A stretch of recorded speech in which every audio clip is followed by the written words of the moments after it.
কুসুমের আত্মবিশ্বাস চিরকালের জন্য ভেঙে দিতে এবার কুসুমের পা অবধি ভেঙে দেওয়ার চেষ্টা করলো দেবলীনা। হ্যাঁ বন্ধুরা, ভিডিওতে লাইকতে দেখতে থাকুন। যে মুহূর্তে কিনা কুসুমের মেকআপ প্রোডাক্টসগুলো কুসুমের উপরে মেকআপ আর্টিস্ট যখন কিনা অ্যাপ্লাই করা শুরু করেছে, ঠিক তার পর মুহূর্তে থেকেই হঠাৎ করে কিছুক্ষণ বাদে কুসুমের যখন স্কিনে তীব্র জ্বালাপোড়া শুরু হয়ে যায়। অন্যদিকে কুসুম চিৎকার চেঁচামেচি করা মাত্রই যখন কিনা ইন্দ্রাণী গাঙ্গুলি থেকে শুরু করে আয়ুষ সকলে ছুটে আসে এবং বলতে থাকে যে কী হয়েছে কুসুম, এরকম করে তুমি যদি চেহারাটাকে ঢেকে রাখো তাহলে আমরা কী করে বা বুঝতে পারবো যে তোমার স্কিনে কী প্রবলেম হয়েছে। বলো তো, কিছু তো একটা হয়েছে, সেটা বুঝতে পেরেছি। কুসুম শুনতে পাচ্ছ প্লিজ?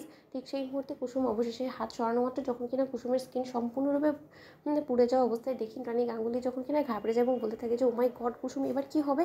এবার আয়ুষ আমরা কী করি বা কুসুমকে দিয়ে এই ইভেন্টটা উত্তীর্ণ করবো বলো তো? ঠিক সেই মুহূর্তেই দেবলীনা যখন সেখানে এসে ন্যাকামো করতে থাকে এবং বলতে থাকে যে ও মাই গড কুসুম, তুমি নিজের একটু খেয়াল রাখবে তো? বলো তো কী সব উল্টোপাল্টা জিনিস নিজের স্কিনে অ্যাপ্লাই করেছো বলো তো? তোমাকে বারবার করে বারণ করা হয়েছিল না যে তুমি এখন ভুলে যাও কেন যে তোমার আইডেন্টিটিটা রীতিমতো একটা ব্র্যান্ড অ্যাম্বাসেডর এবং তুমি এখন গ্রামের সেই গাইয়া ভূত মেয়ে নয় যে তুমি এরকম আচরণ করো। বলো তো, তোমার একটু সাবধানতা অবলম্বন করা উচিত ছিল, তাই না? এখন আয়ুষ আমরা এই ইমিডিয়েট এই মুহূর্তে আমরা কোথা থেকে আমরা মডেল খুঁজে আনবো বলো তো? অন্যদিকে দেবলীনা যখন এই সমস্ত বাড়াবাড়ি করে কথা বলতে থাকে, ঠিক সেই মুহূর্তেই যখন কিনা অনুশ্রী বলে উঠেছে ম্যাডাম আপনি এত বড্ড বেশি মনে হয় না আপনার যে আপনি কথা বলে ফেলছেন, কারণ এইটা এমন কোনো প্রবলেম হয়ে যায়নি, এটা খুব তাড়াতাড়ি সেরে দেওয়া যাবে যদি একটু সময় পাওয়া যায়। ঠিক সেই মুহূর্তে দেবলীনা বলতে থাকছে তার মানে তুমি কী বলার চেষ্টা করছো? অন্যদিকে অনুশ্রী বলতে থাকে যে ম্যাডামের স্কিনে যদি আমরা একটু বরফ ঘষে দিই তাহলে আমার মনে হয় যে ম্যাডাম অনেকটাই রিলিফ পাবে এই পেইন থেকে এবং তার পরবর্তীতে আজকে সন্ধ্যেতে চালিয়ে নেওয়ার মতন ম্যাডামের স্কিনটা হয়ে যাবে। ঠিক সেই মুহূর্তে বিউটিশিয়ান যখন বলতে থাকে যে হ্যাঁ সেটা পসিবল, ঠিক সেই সময়